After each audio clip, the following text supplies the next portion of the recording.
Yes, so we were looking at the like almost like a version of that Ikigai last time, where we were looking at the things we love to do, things we're good at, the impact that we want to make, and the things we're ready to exchange for that. So, did anybody have any revelations come up or any clarity as a result of that? Before you dive deep, Mm-hmm. is it on the replay? Because I can't find it, so I haven't I been able haven't. to listen to I'm it. really sorry. I forgot to upload the replay last week. I realised this morning when I was like, oh, I thought it was me going mad. oh no, I'm so sorry. Yeah, no, I have forgotten to upload the replay, but I will Well, I upload haven't it. watched it, so I can't answer your questions. Well, I sort of Okay, can. you get off with it then, Michelle. Yeah. So sorry, I will do that today. I'm going to write myself a note now, right now, to do that because I did. I realised I forgot and then didn't write it on the list to do it. So hang on. Hey, Nikki, Hi, I'm just how you walking home. doing? So I'm good, but I'm just walking home from school and I just got to the shop. So I'll mute so that you don't hear car horns or whatever. Okay, okay. So for those of you that were here and did the work and had a little deep dive then, were there any revelations about, so what we did, Michelle, we made a grid and we looked at things we were good at, I've got mine here, things we love doing, the impact that we want to make in the world, and exchanges we are prepared to make for that. So it might be money for time, it might be energy for time, all those sorts of things. So how did everyone get on as a result of that this week? Did you realize anything? Notice anything? Yeah, time just runs away with me, and then I don't really get very much done. Yeah. So it's fitting things in. That's the problem. It's not necessarily fitting things in. I think it's just obviously because I work full time as well. Then I don't know. I have all these like great ideas, and then next thing, then it doesn't happen. Yeah. So there isn't time to actually do the thing that you want to do. Yeah. Okay. That's a good observation. So maybe then, if time is going to be critical for you, time is something that you protect by creating something that doesn't require so much of your time. Because I know some of your stuff was all about like doing one-to-one. Aye. One is the most cost heavy option for delivering.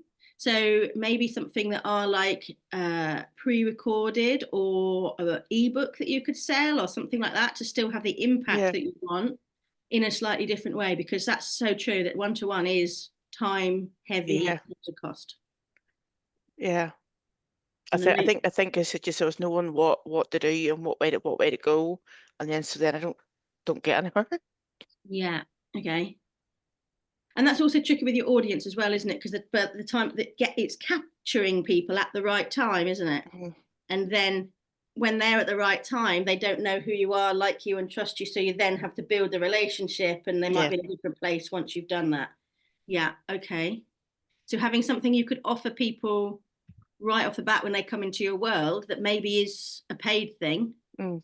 so they could see your free stuff and then have like a paid workbook maybe or something like that that you work Yeah. through, and then at the end of that they could book a call with you as a one-to-one to sort of tidy that up maybe as an offer. Yeah, that's an option. Yeah, just like if time is the problem. Yeah, okay. Did anyone else have any observations, any or notice anything that's getting in the way of your progress? Me. So yeah, I've had a bit of a big shift regarding energy Right. this week.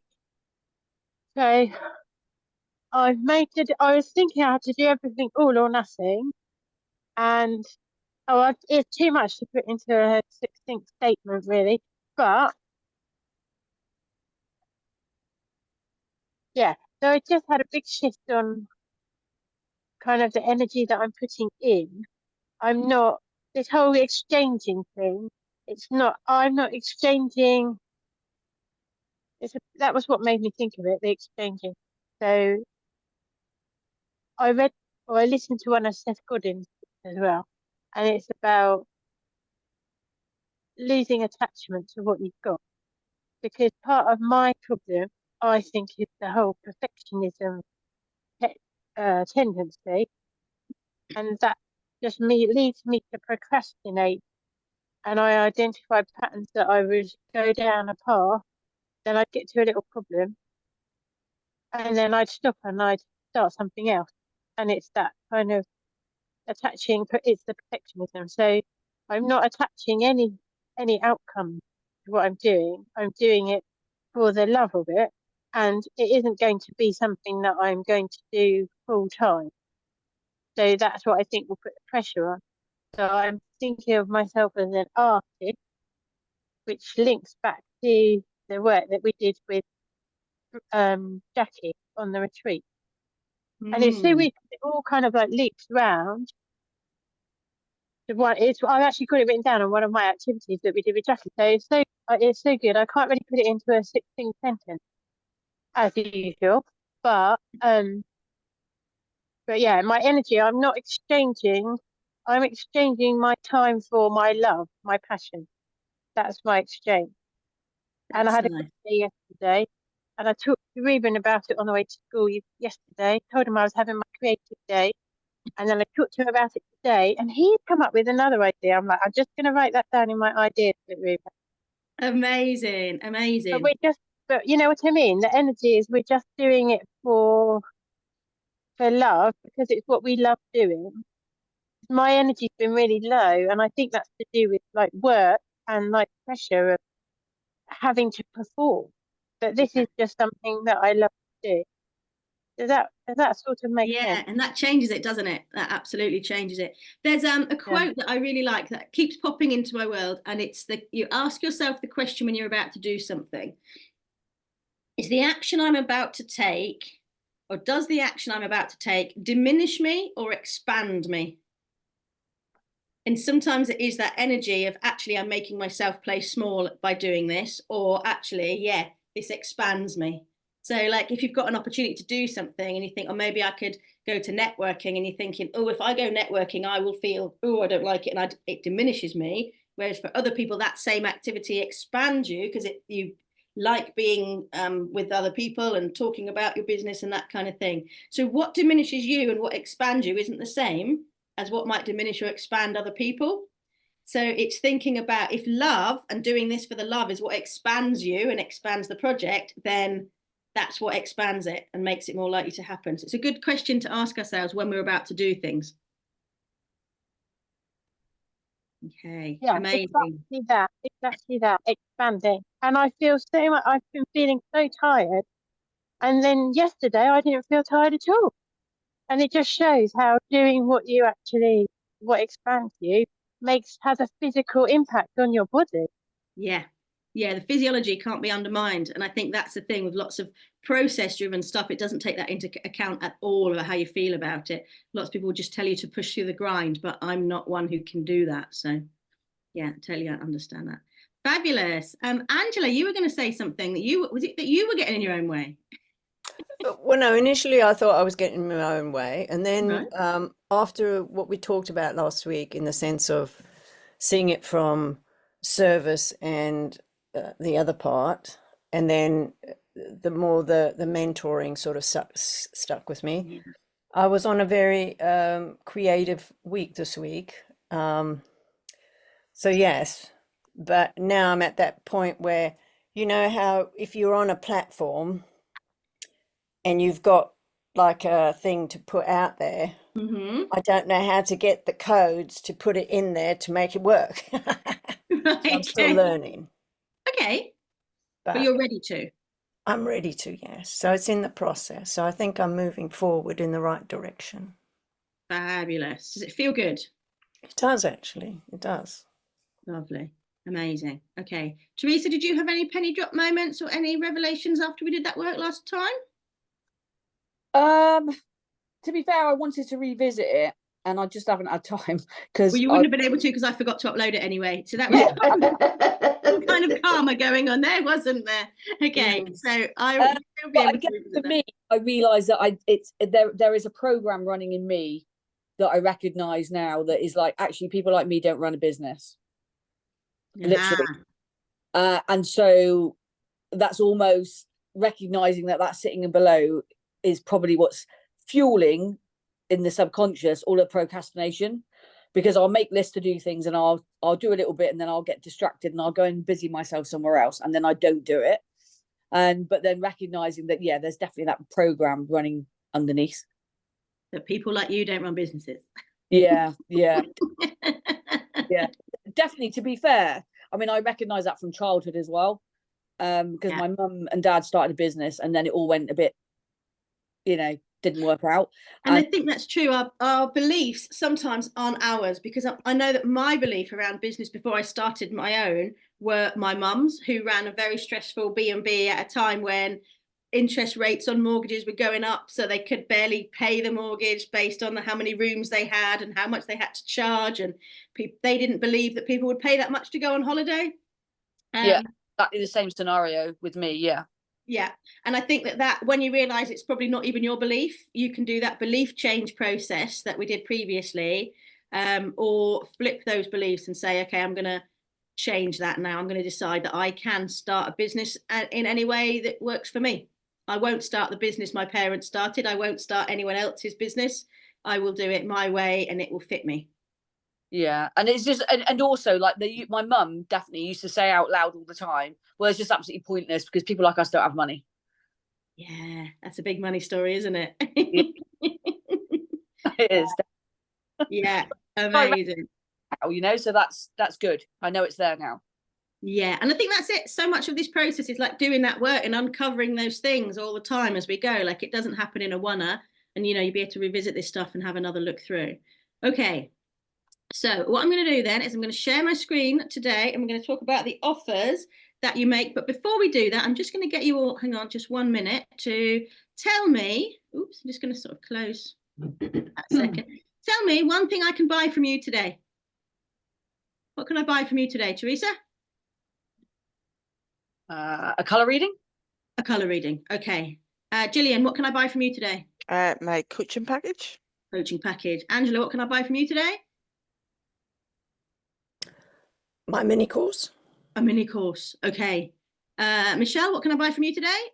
My winter tonic to boost your immune system. Lovely, lovely. Nikki, can I buy anything from you today? You could buy lots of ideas and a fun afternoon with your kids. Yeah, yours is a bit different because it's a product that's not quite there yet, isn't it? So as we go through this, you'll be thinking, when we're looking at offers, we're thinking of how you bundle it up maybe with other stuff. Cool. Yeah. Okay, so we all kind of know what an offer is, but making a good match between our clients and our offer is what we need to be able to do. So I'm just going to move us out of the way. I'm going to pin myself so that you're not going to be on the video when it shows on the recording. Okay, so are we ready? Our offers and our clients, but I'm going to do it the other way around. So what we're going to do today, we're going to look at the difference between an offer and a transaction. We're going to look very clearly at problems that we solve, the results that we offer, and therefore the transformation we can create. We're going to look at how we're going to call out our dream fit clients, the ones we absolutely love to work with. And then we're going to look at the offer that our dreamy clients will love and that we'll love to tell people about. Because if we've got offers we don't totally believe in and we can't totally get behind, we won't tell anyone about them. And that's often what we do. We kind of say we've got an offer, but we hide it and we don't offer it to anyone. So we want to stop that cycle. So what is an offer? It's the way you package your services so that your clients want to buy them. And I'll give you an example. I went to London on Friday to the yoga show, and I went to Liberties with my lovely friend Rachel to look at their Christmas department. And in Liberties' Christmas department, if you've never been, if you've never seen it on the TV or anything, Liberties is like this really oldie worldy looking shop with all beams and everything and loads of lovely big stairwells around it and everything.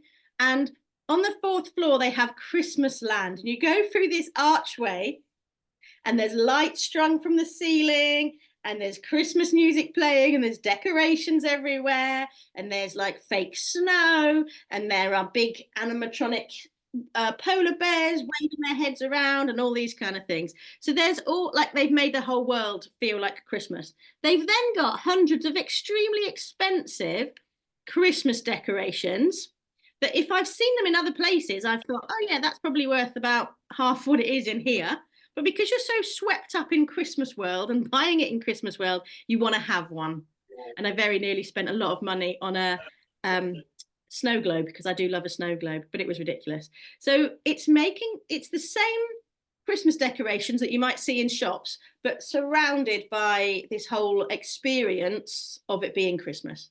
So the way you package your services changes how people see them. All right. I went into Boots yesterday to look at the Clinique stuff, and they had one of the face creams that I like in a box with 2 other things. And it was like, oh, that makes it a really good price because it's got other things in with it. But I actually only wanted the face cream. And they put it in a little package in a nice box with a zippy up bag and things like that, that automatically in my head felt like it had more value. But actually all I wanted was still the face cream. And in the end, I didn't buy it because it was too expensive. But it's like packaging those things to make people go, oh, that's an absolute bargain. Or I really want to have that because it feels luxurious, or that's exactly what I need. And it comes with the exact amount of support that I want. So making your packages so that people actually desire them rather than them feeling like it's a nice to have. So when you've got your workbook, I put it in the group last night. Some of you might have downloaded it. You can, and I know that you could really easily do this, drop all of the ideas that you've got into the workbook. If you've already got concrete ideas or concrete offers, you don't need to do that. But if you've got other ways that you could package what you're doing, it's really important to just get them out of your head, because otherwise they kind of swirl around and confuse us. If we write them down, we tend to have a bit more clarity. So I'm just going to give you like 30 seconds to write down some of the things that have been in your head of things you want to offer, packages you want to create. Okay? Ready, steady, go. You've got 30 seconds.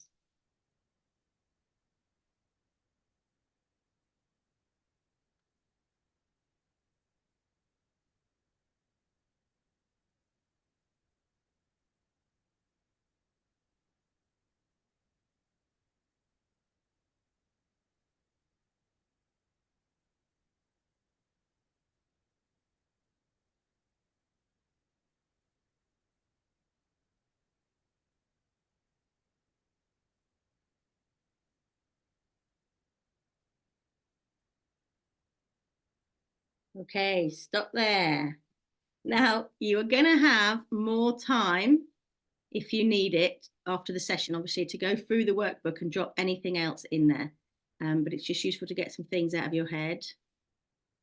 Louise, are you okay? I didn't say hello when you dropped in. Yeah, marvellous. Okay, for some of those things or other offers that you already offer then, I want you to make sure that you are really clear about the problem that your offer solves and the tangible result that it offers. A lot of the time when we've got a modality that we love to offer, we talk about the benefits of the modality. So we might say, for example, I might say coaching could help you with, decision making, feeling more confident, all those sorts of things. But what actual problem is it that somebody has? So for example, if I'm talking about general confidence, it doesn't really land. Where if I talk about the fact that you're about to do or when you go to networking, you absolutely dread that moment when they go around the room and you have to introduce yourself for 60 seconds. People can recognize the specific problem more than just a general, sometimes you lack confidence. The tangible result that it offers might be, for that specific example, it might be so that you feel prepared and confident to deliver your 60-second summary. So think about your offers and make sure that you are able to identify a particular problem and a tangible result.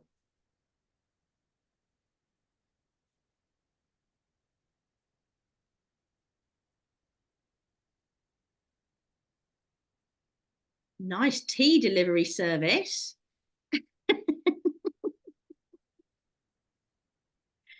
Okay.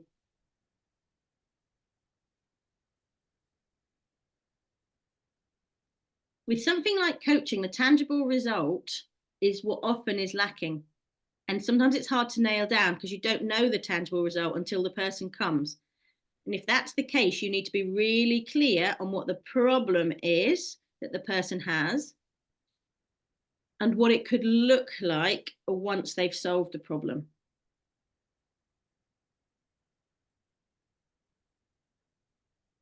So what won't be present when they've done the work, for example.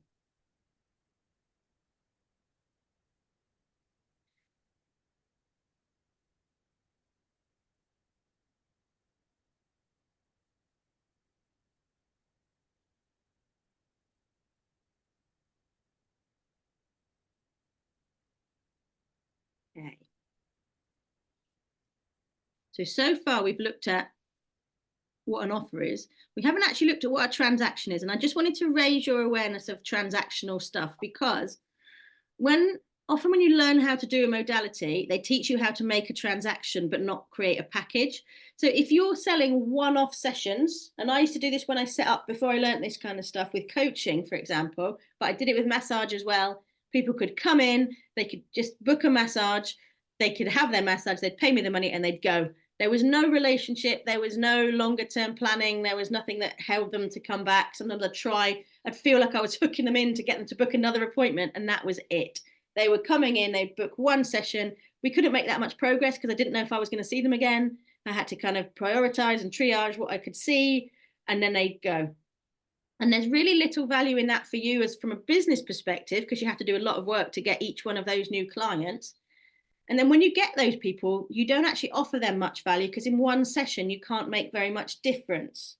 So you want to think about a package that actually gets the result for somebody. If the result will take a big amount of time, then it needs to be a big package. If you're overhauling somebody's life, you can't expect to do it in 2 sessions.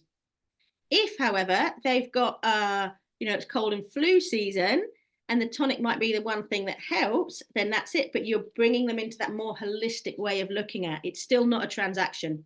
You're still not just selling them the one thing and then they go, because you can wrap something else around that to make it a much more valuable package, can't you? You can create something around other related conditions. You could give them some information about something else, so you can create like a nice little package around it. So think about making packages and offers rather than transaction. You know that your offer needs to solve a particular problem and offer a particular result, and you've got some initial ideas down. Now, in the workbook, you'll have more time to do this, all right? And there's also a process in the workbook to help you identify for each of those ideas you've written down, which ones you should go with. Because sometimes we have our packages that we love, but actually they don't score very well when we try and be logical about it, because we're usually very heart-led people and we think, oh, people would love to have this, but we need to also look at how easy is it to get it into the world, how much can I sell it for, what impact is it going to have. So in the workbook there is a grid that takes you through loads of different sections to get you a score for each of your ideas, to give you some guidance as to which one to do first, because if we try and do them all at once, we won't succeed with any. Okay, so make sure you do download the workbook. Right, what's in it for you? When we talked right back at the beginning about why do you run this business, loads of you talked about impact, the differences you want to make, but none of you talked about money. Okay, so I told you off once already. So passion, passion and profit both need to work for you and your business. If it's not profitable, technically it's not a business. I mean, some businesses aren't profitable, but they have a plan to make them profitable after an amount of time. So like Amazon, for example, wasn't profitable for about its first 9 years because it was reinvesting everything in scaling. So it didn't make an actual profit, but every bit of money that it made, it reinvested. So they were making money and doing something with it. They weren't making a massive loss all of the time. if running your business is costing you money, then it's a problem. If it's cost neutral, because every bit of money you get in, you're buying equipment and stuff so that you can grow it, that's different. All right. The difference is if it's costing you. Yeah, it's got to be in it for you and your business. But I hear this all the time. I want it all. I'm multi-passionate. I want to serve all the people and do all the things and make all the offers. And I'm going to nail you down and say you can have multiple offers for one client or multiple clients for one offer, but you can't have both because you will just confuse everyone. So for example, Louise, yours might be a little bit different because in your timeline of women that are coming, you will have specific offers for one client at each point of their timeline. So you might have one for younger girls, like is it called the Courageous Girls Club? The Powerful Girls Club. Powerful Girls Club is the offer for those girls. And then you've got like another one that's like for fertility, maybe, and then you have a later one for menopause. So that works because they're logical and they're in that timeline. Good. They're not sort of scattered all over the place for different people with loads of different conditions. All right. Yeah. So for the rest of you, thinking about, can you have one dream client and have multiple offers for them? I prefer doing it this way round because once I've got lots of those dream clients in my email list, for example, they might like lots of other things that I offer. If I'm trying to get multiple clients for one offer, the offer's got to be really, really strong and appeal to lots of very different types of people. So, for example, Denise Duffield Thomas, I don't know if any of you have come across her. She does a big program called Money Boot Camp. And in her messaging, it's everything leads to boot camp. All social media, all talks that she does, everything. She is always signposting people to Money Boot Camp. She does have other offers. You can work with her one-to-one, but it costs you an awful lot of money. So if you haven't done her Money Boot Camp course, she doesn't think you can probably afford it. So it's like all roads lead to boot camp. That's her mantra. And she just has one really massive program that I think people are in it for a couple of years. It costs quite a lot of money and, it's a big investment, but it's all different types of people who want to sort out their money stories can go to Money Boot Camp because it's one big offer. However, if you've got, if you're multi-passionate, it's probably better to have multiple offers for the same type of dream client. It may be that client's at different points of their journey. And for like you, Michelle, where you've got your dream client is probably the mum in the family, for example. Yeah. So although you do offers for teenagers and kids and other, everyone else in the family, who you're targeting with your marketing is whoever makes the decision that they're going to go to you and not the GP or the pharmacy or, suck it up. So your marketing needs to be to that person. Now, it doesn't mean that if somebody that's very different from that comes to you for your help, you can't work with them. This is about your marketing and making your life easier. But by creating loads of different offers for loads of different people, you're making your life harder and you're slowing your progress down. Okay. Alrighty. So when you work with your dreamy clients, they love you as much as you love them. Okay. All right. You get them the results that they want. And because you do that, they're loyal and they love your offers. Think about the people that do come to you. They come to you for more than one thing, don't they? They come to you for years at a time. They'll tell their friends about you. It makes it easy for them to help you. They'll recommend you. So if they're good fit clients, the trust will be there. You'll be quite similar. They will value what you do and you'll get value for them because they value what you do. They won't be always questioning and doubting and, wanting evidence and proof and, those sorts of things.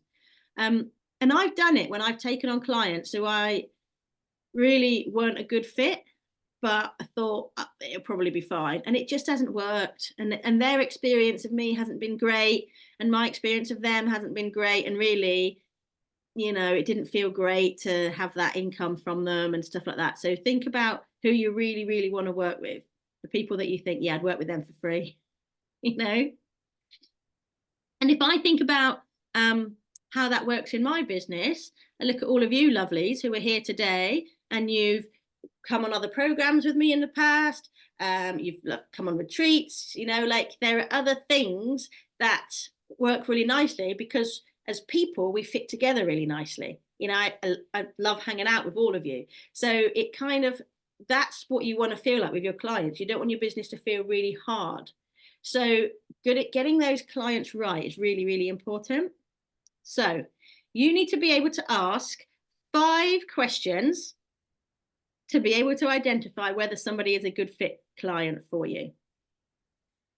This is really useful because if somebody contacts you, let's say you put a lovely post out about something on your social media and someone gets in your direct messages and they say, oh, I loved what you did there. It's really tempting to just go, oh, that's brilliant, thanks, and then let them go. But they've reached out to you. So how do you get to know if they're a great fit for you? So I have like a little script that I use, which is like, that's brilliant to know. Is it okay if I just ask you a few questions to see if I can help you any further? And they will come back and say, yeah, that's fine. And I've got a series of little questions that I will ask people that will help me signpost if they're a good fit for a service that I offer, and to give them great service and to let them feel seen and heard. And it's really helpful. So if you had a room of 100 random people, what 5 questions, let's say you got everyone to stand up and you'd say like, okay, I choose mainly to work with women. Sit down if you're a man. So you've got all your women standing up, all right? Sit down if you're not interested in holistic healing or something like that. You're not obviously going to actually do this with people, but think about like what 5 questions would you need to know about your people so that you could signpost them to a service that you have.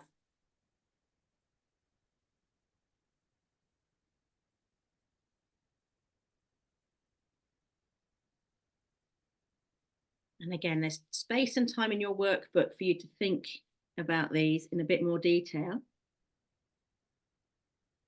And what you're going to do with these questions is weave the answers into your social media content, into the descriptions of your packages and offers.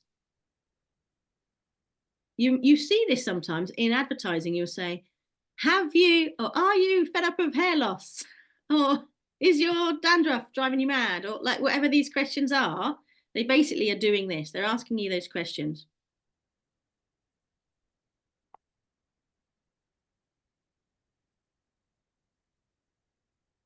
So could you put those in your sales pages as well, Zoe? Yeah, absolutely. You can absolutely do that.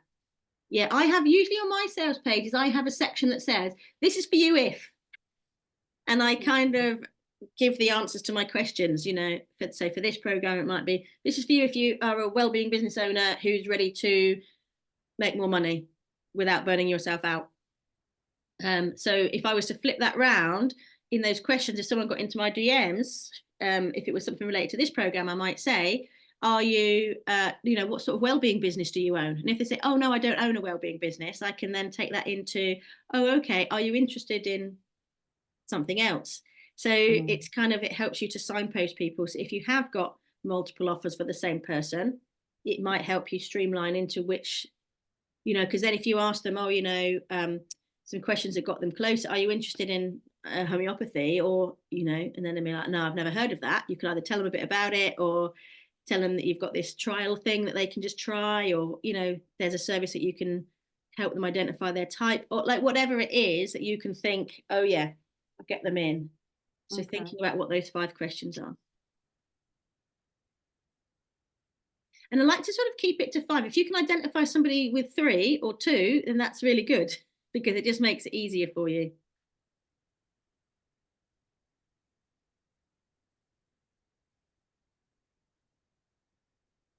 Can anybody think of like at least one question they could ask their audience that would help identify them?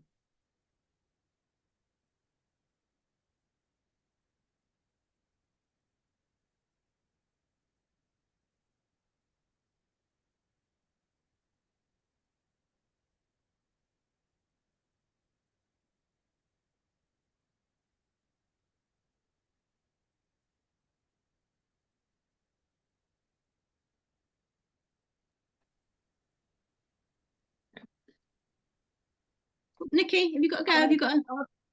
Yeah, I've had a bit of a weird revelation just doing. I did the questions before last time, but I thought I'd just do them again quickly this time. So my question I wrote down with my new kind of energy of not touching anything. I've written, do you have a passion for developing children's social and emotional intelligence skills? And do you work with kids? And what really just struck me straight away is I've kind of like, once I get rid of the whole worry about like selling and making money and where should I do it and how am I going to get it into places and all that, what I really want, I'm sure I need to do the school. You know, I have that whole family school thing from like about 6 to 8 years. But I think I'm just going to go down the school route. It doesn't matter. I'm not going to worry about like, oh, it's really hard to get into, blah blah blah blah blah blah blah. Doesn't matter. It's just It's only hard to get into schools if you haven't got something they want. I work with schools, and then this year I didn't reach out to the schools that I worked with, and they've come to me and said, oh, can you help us with an inset day thing? So like you can get into schools if you've got something schools need. So that's a story. That's not true. Schools work with outside suppliers all the time. That's a belief that just you can flip on its head. Okay. Yeah. So that's my question. I've like funneled down. So that's helpful. Yeah. And also, like, if you then answer your own question, because if you go into schools, you know they work with kids. So you've got, those questions. So what problems is not having good social and emotional intelligence having in classrooms? Then you can ask a different question. So are you struggling to teach children how to make friends? Post-COVID, a lot of them are struggling to make friends because they had a lot of time where they didn't in those very developmental times. So think about nailing those questions even further down to what problems is it really having in the classroom that teachers want addressed that will help with things that they care about, like attendance, performance, classroom control, like all of those sorts of things that are going to be really helpful to them. SATs results or something like that you could link it to. Okay, amazing. And then once you know what people want, because you've asked them the questions that will help identify it, I want you to imagine that your offer is an actual gift to people. When somebody buys this for you, it's like something that you gift wrap and tie with a bow and say, I'm so happy that you've got this. I can't wait to share this with you. I can't wait to have your first session. And people, they find it and they're like, oh, the relief when they find you, there's someone that can help me. They so willingly and so gladly pay you the money for it, because selling should feel like an act of service. We should always start from a heart of service. And sometimes this is where we go wrong in the wellbeing field, because we want to serve so much, we then feel like a bit bad charging for it, but that has to stop. Okay, so selling should feel like an act of service, and people willingly give you money for it. They give it to you. You don't take it from them.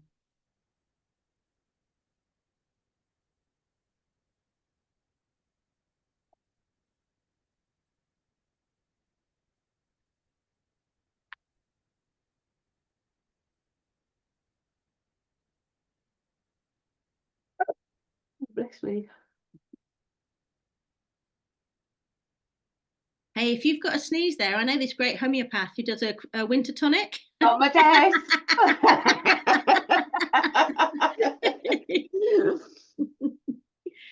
Okay.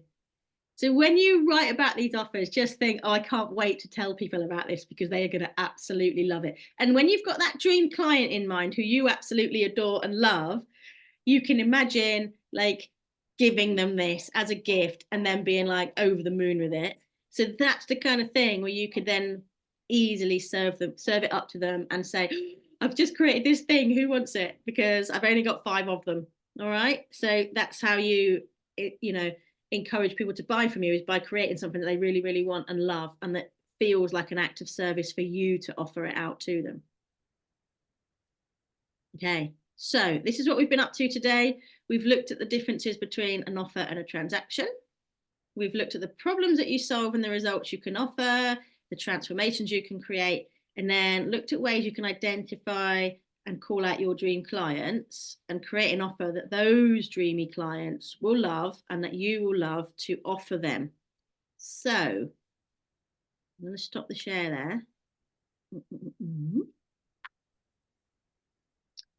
The workbook is already in the WhatsApp group. So I know some of you have been scribbling notes down. I don't know if you've got the workbooks printed off there or if you're, oh yes, or if you are in notebooks and things. So I want you to give some thought to this, because very often we think about, if you are seeing yourself as a practitioner, you sell, it's easier to sell transactionally. All right. So if you're thinking that, for example, you were a reflexologist and you were just selling reflexology, then it's transactional. If, however, you are a women's health practitioner that serves women along the course of their lifetime, you've got different packages along that lifetime that you can offer to people. And it makes it easier for you to make offers and people buy them.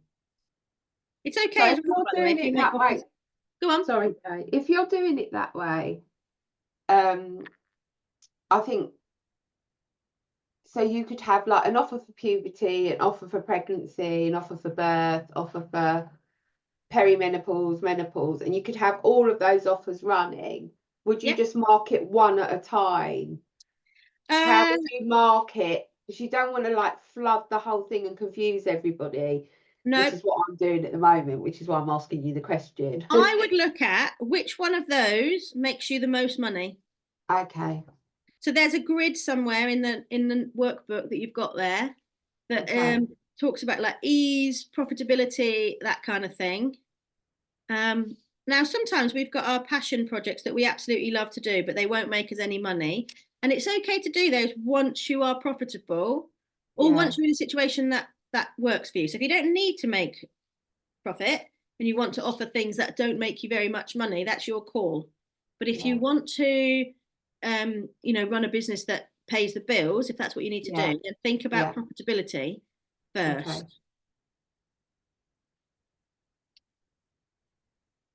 And also, if you think like puberty ones, people who are in puberty aren't going to be the people that are making the decisions. So who are you marketing mum, to? Yeah.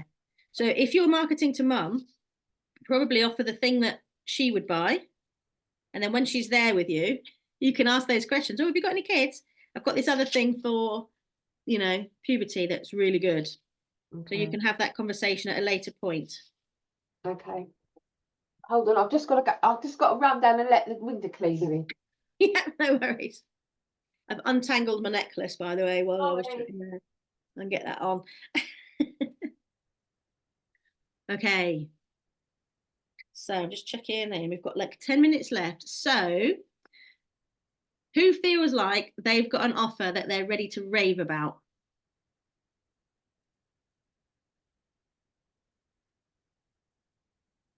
It's probably a good job we're doing this work then. Nikki? I've got one, because one of my other things is, as you know, I have lots of open loops and lots of ideas and don't move them forward. So one of my other decisions was to pick one and move forward until it's completed. So my Race to Your Rocket, my offer is about, do you have children? Do you work with children? Do you, I haven't prepared it properly actually, but my offer is for a game, it's like an icebreaker, that's what it is. So if you've got new groups of children coming together, or if you have like run a group where different people turn up each week and you want to kind of build that sort of sense of community, this is like an icebreaker game that gets everybody joined together, connecting, finding out about each other, building connections and friendships. So it encourages them to keep coming back to your group week after week. Because you know that whole problem of like, someone comes, they don't know anyone, they don't have a good time, and so they won't come again. Yeah, absolutely. If your child actually connects with somebody in the group and has a nice time, then they're more likely to want to reattend. So this game will help like facilitate that process. And it'll also stop people, the loners, being on the outside, on the edges, because it brings everybody together, everyone's playing something, and then you can go off and do whatever you like. This is a good starting game for a session to bring people together and include new members of the group. Yeah, that was quite a good sort of selling thing, wasn't it? Yes. So what specific problem does it solve? like kids being left out or encouraging, kids being left out, loners, not shy or nervous people. Yeah. Kids. So the transformation is.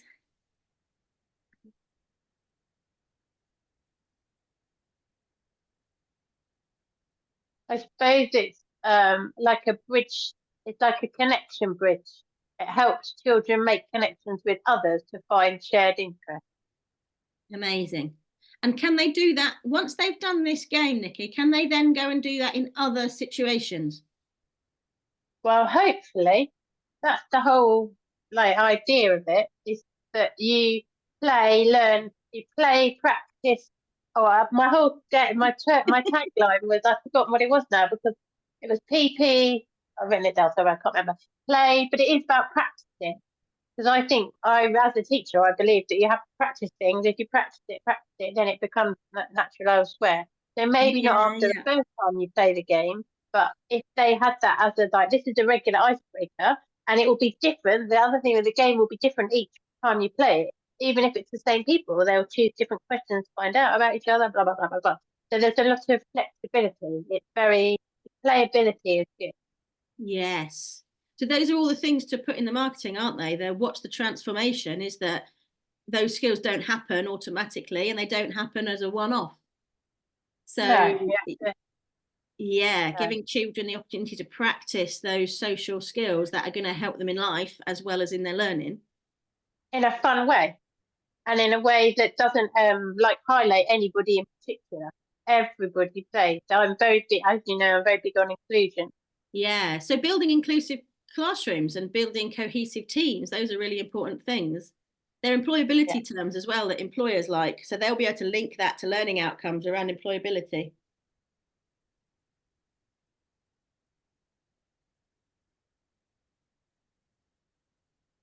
Cool. Amazing. Thank you. Please upload. I want to replay. And I will. I don't know why I didn't. I just out of sync, Yeah, you better write that on your list. Last week's and this week. Yeah. Straight away after. I won't go in the house for a cup of tea until I've downloaded it. Amazing. Okay. Anyone else got an offer they want to rave about?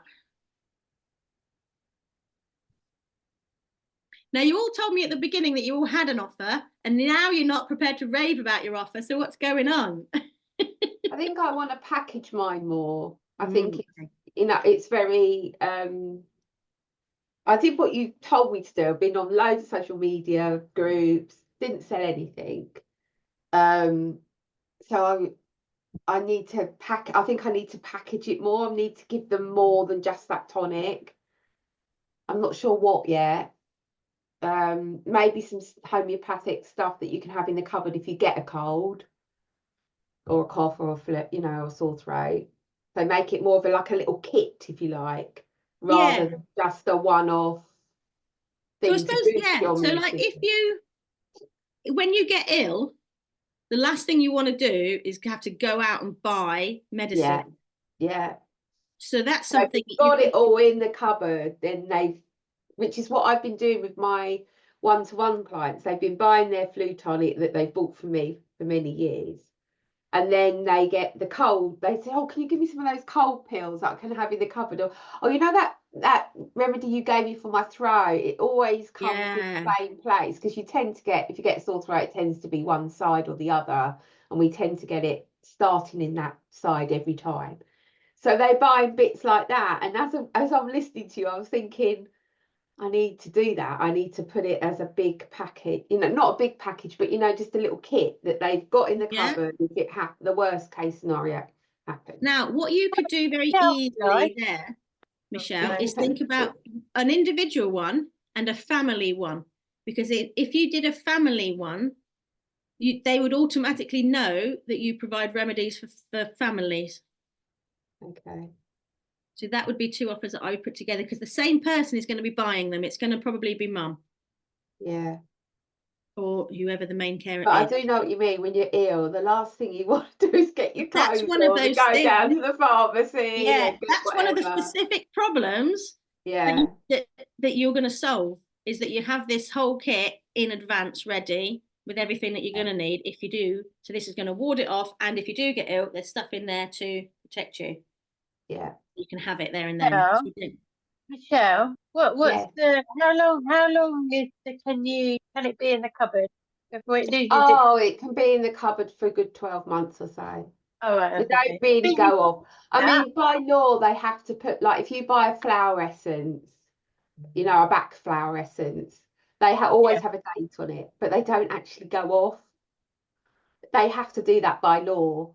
You can keep them for a good few years and still use them. I've got batch flowers in my cupboard here that I've had for about 2 years now. They still work.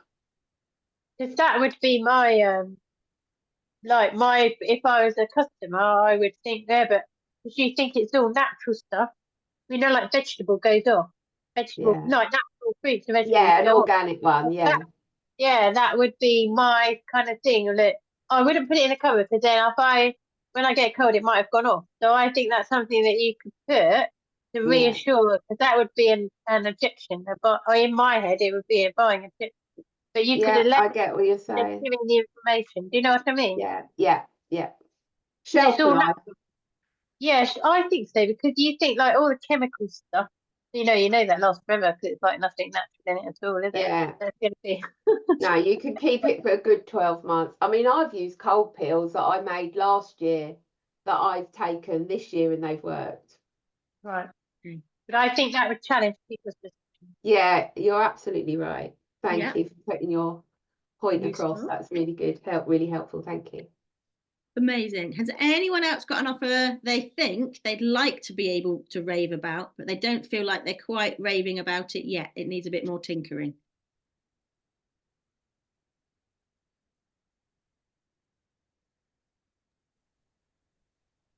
Yeah, mine does. Needs tinkering. Because obviously the one I have at the minute isn't working. Okay. Yeah.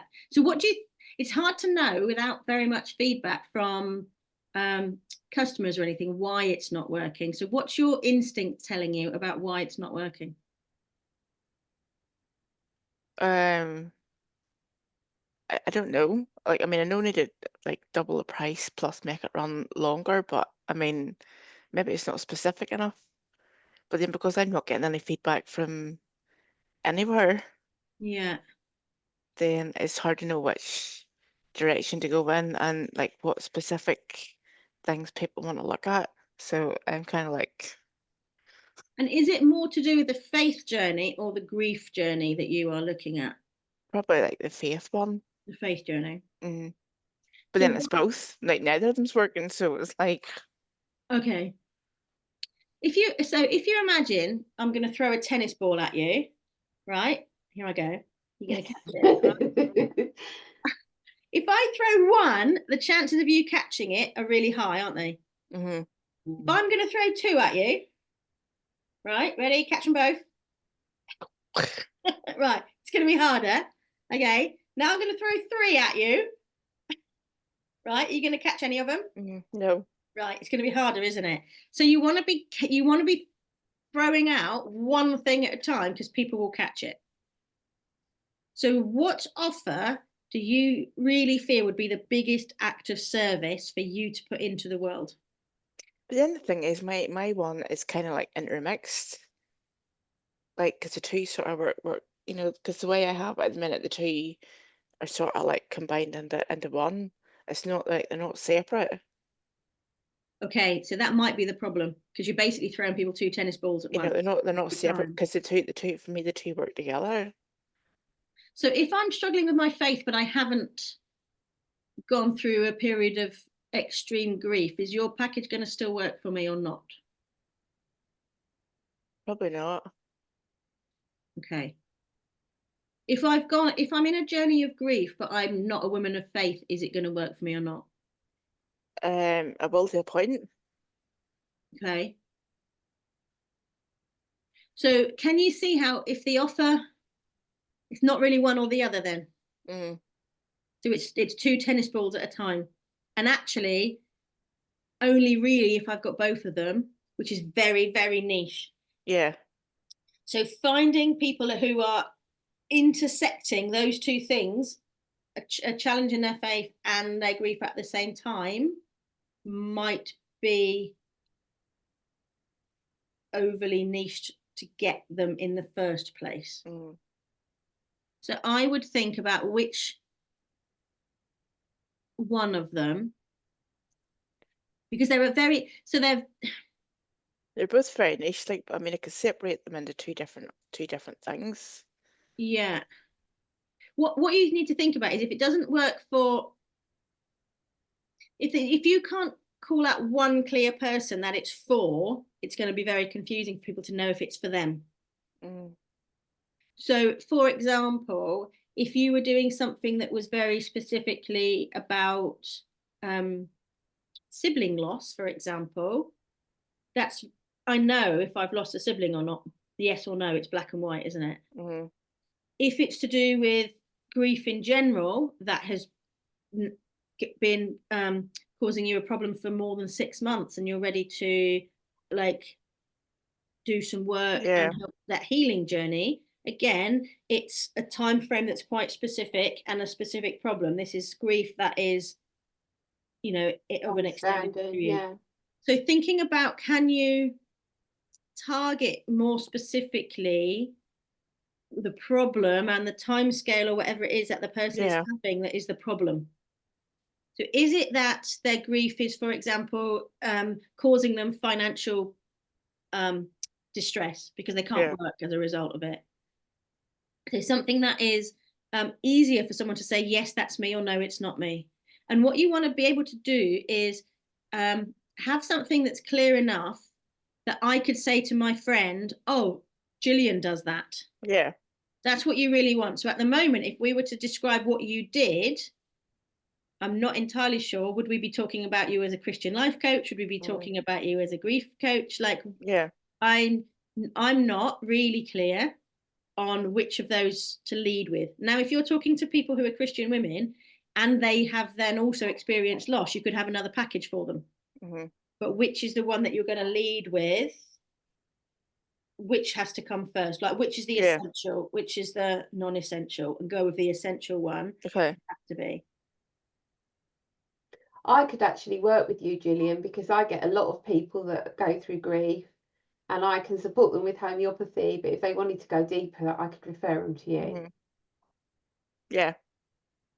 And then there's also, if you went with the grief angle, you could look at working with, for example, like funeral homes and places like that, where people might be looking, organisations like we have in the UK, I don't know if they have it in Northern Ireland, like Care for the Carers, where, I think they do. So organisations like that support carers, because that might be the time to sort of start thinking about what support might you need in the future, those sorts of things. So thinking about which angle it is that you're going to go for, and then where will you be able to find, what 5 questions would identify those clients that you really want to serve and help. Yeah, I need to look at that. Okay, amazing. Anyone else got any questions or observations about their offers? Go, Teresa. Yeah, for me, it's just, obviously I work with colour, and it's like, actually, how do I nail that down? So this has been really helpful. So I could do a colour reading for mums that are feeling like really overwhelmed, where there's kind of disconnect in families. So I've literally, that's been really good, because it's made me kind of nail down how I would sell that to a mum, because then the other aspects that I'm passionate about working with is that kind of fractions in families. But you're right, it'd be mum that would be wanting to buy that anyway, to maybe help the teenagers or whatever the fraction is in a family. Yeah, so your marketing is to that person. The service doesn't have to be, but the marketing does. Yeah, so the marketing mum who's feeling really overwhelmed, and maybe the family's feeling disconnected, she's treading on eggshells, like she wants the family to be united and reconnected, like finding a way back to love kind of thing, rather than all this fraction in the house. Yeah, so that's a really specific offer then, isn't it? Is there tension in your household that you'd like to resolve? Yeah, which has just been really helpful, because it's very easy. And it's funny because, like, as I never turned up for these calls, like, we haven't really crossed paths, Shell and I, but obviously Shell color as well. So we do the same thing. We use the same program, which is really interesting, isn't it? But yeah, it's really easy because like as working with that system, we know it can help anything. But obviously we can't just say that to people, it helps anything, because it doesn't make any sense. Yeah, and you won't reach anyone. It's like the tennis balls. If you say it can help anything, that's like me throwing 100 tennis balls at you. You're literally not going to catch any of them. You're not going to know it's for you. And it's going to put you straight into overwhelm. Yeah, and I think that's the thing I struggled with, because like all my fellow colour teachers, they offer all sorts. But then I realised what they actually do is they put together an offer, they put that out, they sell that, they run that, then something else comes up with colour and they think of something else and they run another programme, and that's sort of making sense to me. Yeah, so you could find like if the same person is like, let's say it's a middle-aged mum, right? Then you could have different offers for her at different times of the year. So like in February, you could do something around like, I don't know, red and self-love or something like that. You could put together a specific package, like fall in love with yourself again. Using like, you don't have to even say using color, because actually people don't really care about how you're going to do it. They just want to know, they just want the result. We go into the modality, but most people don't care how we're going to do it. No, that's about our self-worth, isn't it? We're trying to our value. Yeah. And I talk about modalities, like when I've put coaching packages out, I've talked about like different therapeutic approaches I might use in them, and nobody cares. Like literally nobody cares whether I'm using IEMT, bits of NLP, bits of classic coaching, bits of trauma-informed coaching. Like it doesn't matter to them. They just know they come out of a session feeling better. Like I don't say, oh, I'm this type of coach by modality. Yeah. So yeah, we confuse people when we go into modality, because if they don't know about it, they don't think they need it anyway. So then you're having to convince people and persuade them, and that feels like crappy energy. We want them to love this. We want them to come and go, oh, that's exactly what I need. Can I have one, please? Like, whereas if you're having to sort of, it feels like they're being cajoled because, oh, you know, it works like this and it works like that, and you probably need it because of this. They're going to be like, I don't think I need that. Yeah. So you're just really talking to their like what they're feeling. Exactly that, and how they want to feel instead. That's the transformation bit. Yeah. What's the problem that they've got that they don't want to have? And then how do they want to be instead? That's the transformation. Yeah. Perfect. Thank you. Amazing. Does that feel like a plan? Yeah, definitely. Yeah. I think it's just clicked in. It makes a lot more sense. Amazing. Okay. Fabulous. So any final other questions about that? I'm just conscious that we've gone over time just a little bit. All righty. Okay. So just to give you a bit of forewarning, our session times are going to move from 9 a.m. to 10 a.m. starting in November, if that works with everybody. Is that going to work with everybody? Okay. I'll be sending out a little bit of information about some changes that are going to be being made in the background once I've nailed down all the details and stuff. So I'm just moving some offers around in the background, you know, because I do the same work that you do when it comes to like, what am I good at? What am I building and all this kind of stuff. So I will be giving you an update about what is happening with this program very soon. But trust me, it will all be fabulous. It will all be fine. So yeah, so I will let you know the date that we're going to change, but it's going to be probably early November that we're going to go from being in a 9 o'clock slot to being in a 10 o'clock slot. Okay. Righty. Okay, my lovelies, we'll go and have a fabulous day, and I will upload this and put it in the group later today and last week's, and I will see you all very soon. All right, let me know in the group if you need any help, if you need and ask any questions if you get stuck. All right, see you later, everybody.